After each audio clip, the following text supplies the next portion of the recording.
끝나셨습니까? 다음은 존경하는 모경정 의원님 질의해 주시기 바랍니다. 네, 인천 서구병 검단에서 온 모경종입니다. 조지호 경찰청장님, 예, 1인 시위가 집시법에 따른 시위에 포함됩니까? 그 집회는 아닙니다. 포함되지 않죠. 예, 1인 시위는 다수인을 전제로 한 게 아니기 때문에 시위 금지 관련 조항의 제한을 받지가 않습니다. 당연하죠. 그렇습니다. 헌법에 보장된 표현의 자유의 실현 방법이기도 합니다. 네, 따라서 1인 시위 과정에 명예훼손, 주거침입과 같은 그런 불법 행위가 있거나 아니면 타인의 인명, 신체, 재산에 중대한 손해를 끼칠 우려가 없다면 절대적으로 보장받아야 할 시위 방법입니다. 그렇죠? 예, 그렇습니다. 시위가 아니라 어떤 본인의 표현의 방법이 예. 되겠죠. 경찰청 앞에도 시위하시는 분들 가끔 많이 오시죠? 자주 옵니다. 네, 국회 앞에도 1인 시위하시는 분들이 많이 계시거든요. 화면 한번 보시겠어요? 네, 다음 화면 보여주십시오. 이렇게 평화롭게 1인 시위하시는 거는 사실 경찰청 앞이나 국회 앞에 드문 현상은 아닙니다. 많은 분들이 본인의 이야기를 하시기 위해서 나와 계시는데 최혜병 사건, 최혜병께서 순직하신 이후에 사건을 수사한 박정훈 대령 관련된 내용에 대해서 당연히 아실 거라 생각하고 보직 해임된 이후에 대통령의 경로가 윤석열 대통령의 경로가 최혜병 사망 사건의 수사 외압으로 이어졌다는 그런 지적이 반복되고 있었고 진상 규명도 잘 안 되고 있습니다. 대다수 국민께서 진상 규명을 위해서 특검법을 요구하고 그렇게 진행하자고 하는데 정부 여당이 이를 수차례 거부하고 있는 상황이고 대통령이 거부권을 행사하고 있는 상태입니다. 화면은 지난 10월 1일 정부 여당이 최혜병 사망 사건을 침묵하고 은폐하려는 그 행태를 규탄하기 위해서 해병대 예비역 연대 회장께서 나와서 시행하고 있는 1인 시위입니다. 보면은 해병대 최상병 사건을 진상 규명하는 것, 대한민국 국군을 바로 세우는 일, 한동훈 대표 특검 말한 지 100일째 이 정도 말하는 시위 많이 이루어지고 있습니다. 그런데 이날이 10월 1일 얼마 전에 이제 휴일이기도 했는데 국군의 날이었습니다. 이때까지만 해도 아무 문제가 없었는데요. 다음 넘겨보시죠. 갑자기 윤석열 대통령이 행사장에 도착할 무렵에 경찰들이 태도가 바뀝니다. 갑자기 정보, 경비 담당 간부들과 경찰 기동대원들이 인간 벽을 쌓고 시위자를 에워쌉니다. 여기 시위하시던 분은 적법한 1인 시위를 방해하지 말아라 라고 호소를 했고 그럼에도 불구하고 경찰은 시위자의 허리나 어깨 등을 잡아서 뒤쪽으로 끌어내고 아까 들고 있던 그 피켓까지 뺏었습니다. 더 나아가서 우산으로 이분을 가리고 다른 사람들이 볼 수 없게 만듭니다. 시위자가 다른 장소로 이동할 수 없게 하면서 한 10분 동안 원천 봉쇄를 한 건데요. 그 사이에 윤석열 대통령이 그 지점을 지나갑니다.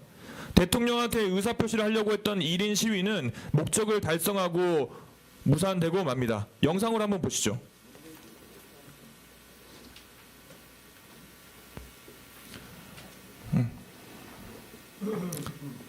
아무런 제지도 없었어요. 당연하게 아까 경찰청장께 말씀하신 것처럼 문제없는 1인 시위입니다. 어느 불법 행위 하나 있지 않았는데 갑자기 인간벽을 세웁니다. 인간벽 세우는 것까지는 그렇다 쳐요. 갑자기 왜 제지를 하는 거죠? 여기가 아닙니까? 윤석열이 숨기려고 하는. 청장님, 앞서 청장님께서도 언급했듯이 1인 시위는 절대적으로 보장되어야 됩니다. 방금 전에 했던 대답이니까 똑같이 대답하실 수 있죠. 그렇습니다. 그런데 왜 경찰이 적법한 1인 시위를 제지했다고 생각하십니까? 이거는 그 1인 시위를 집회 및 시위에 관한 법률 위반으로 제지한 것이 아닙니다. 이것은 대통령의 아마 제가 정확히 모르겠는데 어떤 이동이 있었고 그에 관한 경호구역이 설정되고 그 대통령 경호법에 따라서 필요한 조치를 한 걸로 보여집니다. 제가 바로 지적하고 싶은 부분이 그런 부분입니다. 이거는 경찰이 대통령 윤석열의 심기 경호를 목적으로 해서 불법적으로 1인 시위를 원천 봉쇄했다고 생각을 합니다. 다음 PPT 보여주시죠. 이번 사건과 유사한 사건의 판례입니다. 1인 시위와 관련해서 특정한 사정이 없는 한 원고의 신체의 자유 및 표현의 자유를 침해하는 행위라고 하면서 이 사건과 관련하여 시위자에게 손해를 배상하라고 판시하고 있습니다. 즉 적법한 1인 시위를 제지하는 것이 불법 행위라고 판단한 겁니다. 그 다음 넘겨보시죠. 여기 이건 국가인권위의 결정문인데요. 이 결정문에서도 경호 목적상 불가피한 것이 아닌 경우 1인 시위를 제지하는 것은 표현의 자유를 침해한 것이라고 되어 있습니다. 경호 목적상 불가피한 것이 아니라면이라고 되어 있어요. 아까 방금 영상도 보셨고 화면도 보셨지만 도대체 어디가 경호구역으로 설정해서 그 사람을 몰아내야 될 곳입니까? 거기가. 그분이 뭐 다른 무기를 들고 있었습니까? 아니면 위해를 가할 목적을 그 전부터 드러내고 있었습니까? 단순히 피켓 들고 이 문구를 읽어주십시오라고 한 거 아니겠습니까? 윤석열 대통령이 청와대를 나와서 용산으로 온 이유가 뭡니까? 청장님 어떻게 생각하세요? 왜 윤석열 대통령께서 용산으로 왔다고 생각하세요? 그거는 그 당시에 충분히 설명된 걸로 알고 있습니다. 설명됐다고 말씀하실 게 아니라 국민들의 목소리를 더 잘 겸허하게 듣겠다고 나오신 거 아니겠어요? 본인에게서 듣기 싫은 이야기 피켓 들고 있다고 경찰이 나서서 가리고 경찰이 나서서 끌어내고 이게 경찰이 해야 될 일입니까?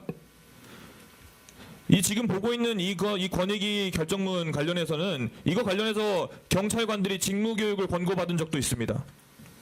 저는 이번 사건이 청장님이 방금 말씀하신 어떤 이유에 의해서라도 1인 시위를 제지할 요건이 되지 않다고 생각합니다. 경찰이 우리 정말 자랑스러워할 경찰이 윤석열 정부의 입틀막 기조를 그대로 이어받아서는 안 된다고 생각하고요. 더더욱 경찰은 대통령의 눈치를 봐서는 안 된다고 생각합니다. 경찰은 국민의 눈치를 봐야죠. 경찰은 약자의 눈치를 봐줘야죠. 청장님께서는 오늘 이번에 종합감사가 되기 전까지 해당 결정을 내린 경찰관에 대해서 조치 계획을 세우셔야 됩니다. 그리고 나서 의원실에 보고를 꼭 해주십시오. 청장님께서 방금 정확하게 파악하지 않은 상태로 이럴 겁니다, 이랬을 겁니다라고 대답을 하셨는데 정확하게 사안을 파악해 주시겠습니까?